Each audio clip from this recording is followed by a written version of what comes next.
What's up, guys? It's JoyaSportsNetwork here with Jose and John. Let's get this party rolling.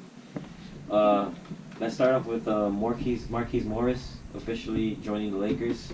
As a Laker fan, I'm happy about this move. It needed to happen because he's a shooter, and this adds more shooters to the Lakers, which we need, because Kuzma's not cutting it clearly.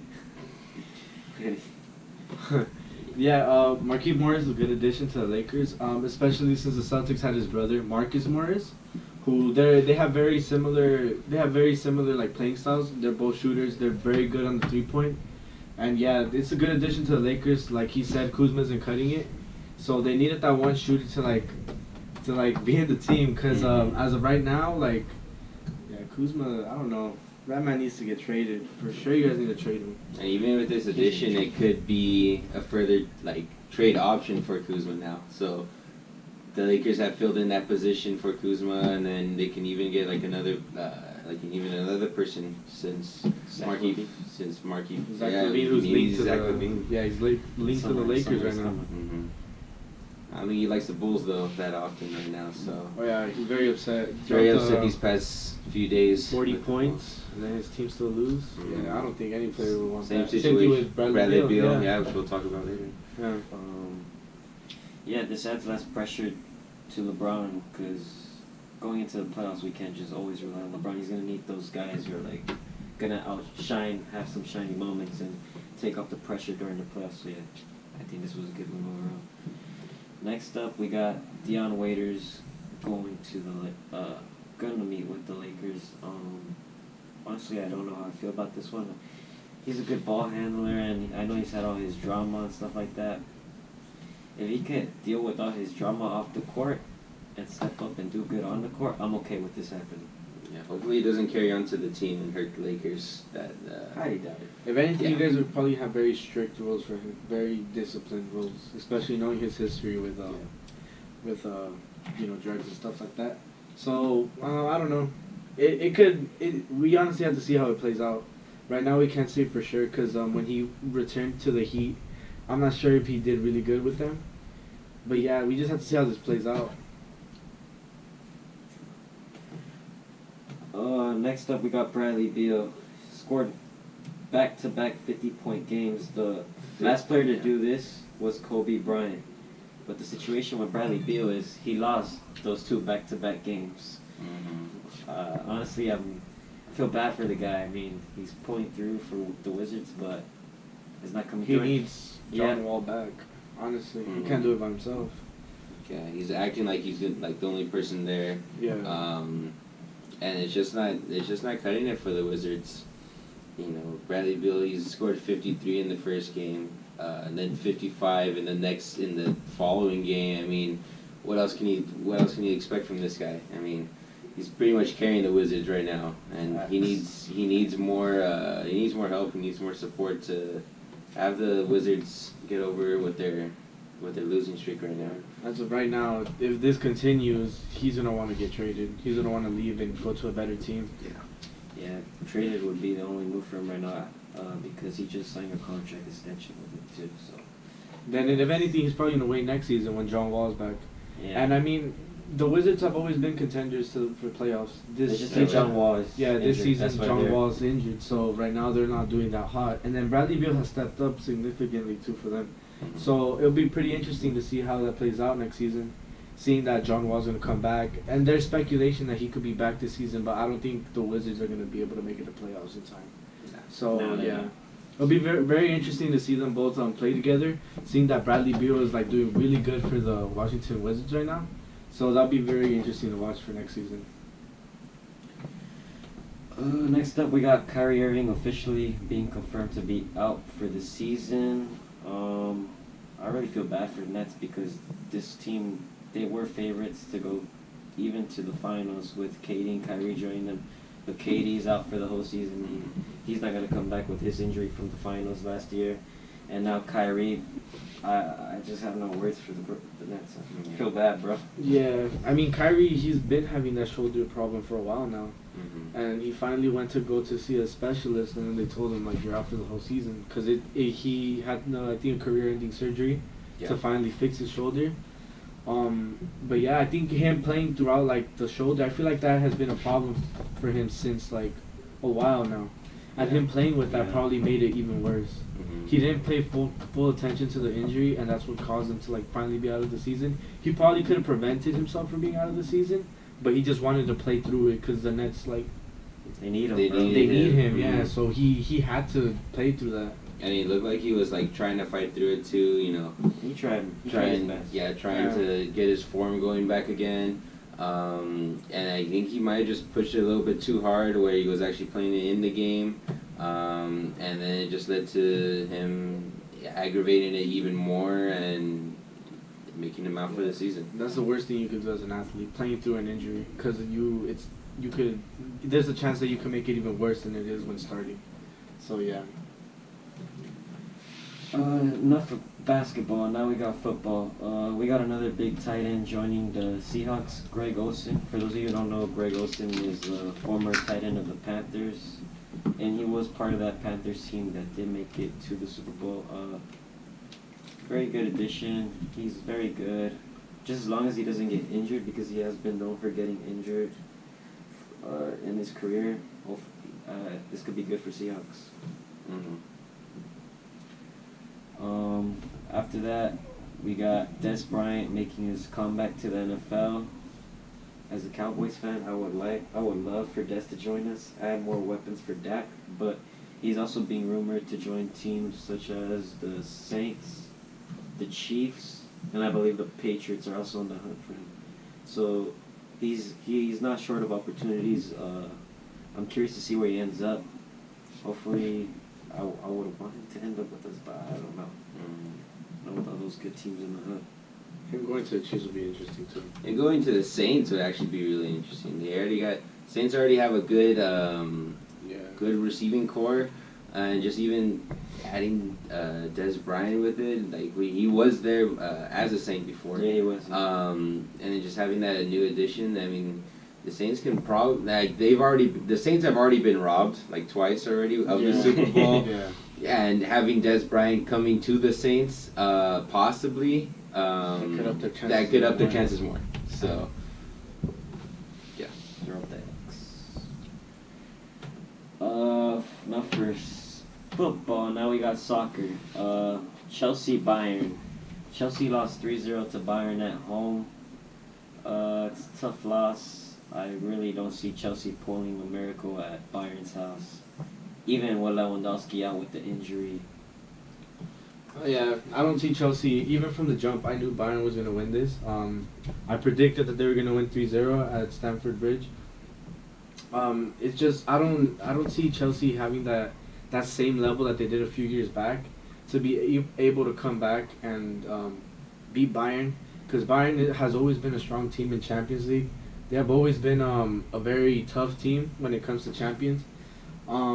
Even as a Barca fan, I wouldn't like to be faced up with Bayern when it comes to champions, because they're like a really, really strong team. But yeah, I don't think, as Jesus said, I don't think Chelsea are going to be able to pull a comeback on this one, especially seeing that like Bayern are doing like really good right now, and yeah, they're like really in form right now. Yeah, I wouldn't want to play Bayern either. Next match we got to talk about is Napoli versus Barca. Barcelona went over to Napoli at the Sao Paulo, and they both played, and the game was tied 1-1. It was a very competitive and good game. What was your take on this game? That was a very, very disappointing game for me to watch as a Barca fan. I don't know what was going on throughout our whole thing. We were playing Vidal in a very strange position that had him look like he was playing as a winger, which was really weird. And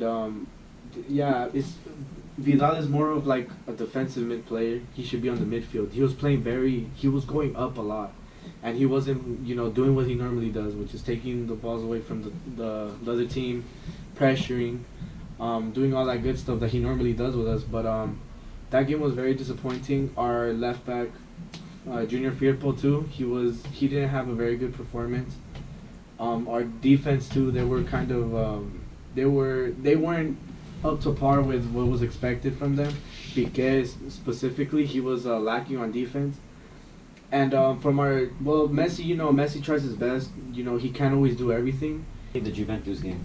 So we started off. We lost to Lyon at their house 1-0. And we were playing. We were dominating the first half, but then the legit started bleeding out of nowhere from his head, and the medic team got him off the field, and they were putting patches all over his head so the blood could stop. And we were playing with 10 players on the field, and then Lyon got that counterattack, and they just scored. They just scored the goal from there, and then after that, things just went bad for Juve in the first half, and it was like a sense of confusion for every single player on the team, and Juventus was playing confused this first half. I just don't know what to say. It was probably one of the worst halves I've seen Juve play this match. And in second half, you could literally see Leon like just parking the bus the whole game, and Juventus just kept attacking, and then the ref missed like 2 penalty calls. And it's a shame that we have VAR in this game now, and we can't even use it right. You get me? So that was something that I didn't like, and I'm pretty sure a lot of Juventus fans didn't like as well. And we basically just dominated the game. Like Lyon just disappointed me. They played as like a team would expect. I expect a small team to play. No offense to Lyon, but they literally just parked the bus, and they were just burning time. Like Cornet was flopping like so many times. That just had me triggered. They were just parking the bus and burning time. That's all they do. That's all they did. So that just gives me the idea that next match, when we're playing at our house, we're going to win and we're going to turn it around. And I could assure you guys of that. Forza Juve. All right. Last match. Hold on. I want to put my intake on it. Yeah. All right. So, okay. So as you were talking about the Juve game, I'm sorry you're not gonna like this. I give props to Lyonnais the way they played. Like you said, against a big team. Like that's how you play against. Like I said previously, that's how you play against Bayern, Juve, Barca. Same way that Napoli did. And Lyonnais, they defended themselves well, especially knowing the fact that they have 3 in the back too. And they played a good defensive game, but at the same time, it's because Juve also too, they played really good the second half. They were attacking a lot, but yeah, you have to give it props to Lyonnais, because any other team, they honestly would have gotten slaughtered with the way that Juve was attacking in the second half.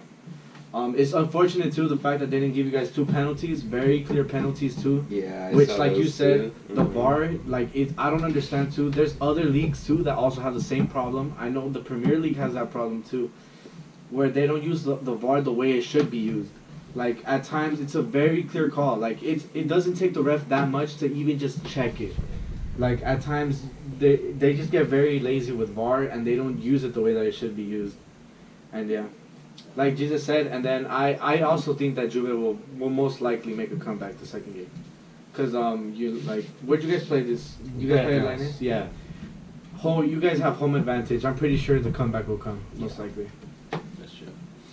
Last match we got to talk about is Manchester City versus Real Madrid. Pretty even game. I believe Real Madrid scored first, right, and then City made a comeback in the second half, and but Ramos got a red card, so that's something bad. That's something bad for Real Madrid. They're not gonna have him at the second leg at City, but hopefully they'll have Hazard back and that can help them out. But I don't know. The comeback is. I can see the comeback possible for Real Madrid, but it's gonna be hard. It's gonna be very hard, especially being that it's gonna be in City's house. It's City's house, but and as of right now, they are obligated to score 2 goals because of the visiting rules. Yeah. If they only score 1 goal, then City still passes because they scored 2 at their house. Visiting goals matter. And then I know City's not an easy team to beat either. They're really strong in the attack and defense too, and they have a great keeper. Ederson is a really good keeper. He's a really good keeper. I'm not sure I see Real Madrid. I seen Ederson play, and then what's it called? Leroy Sané too. They still have Leroy Sané, right? Yeah. Okay, with the attacking, then I mean. Manchester City's, they're known for their attacking, from what I've seen. Yeah, the one thing that is bad though, I think, is Laporte got injured. Laporte is one of the key pieces of their defense too. But I do think they have John Stones. They have John Stones to replace for him. But yeah, I don't see Real Madrid making a comeback, to be honest with you, because City's a very strong team. and they showed it They showed it this game too, beating Madrid at their house.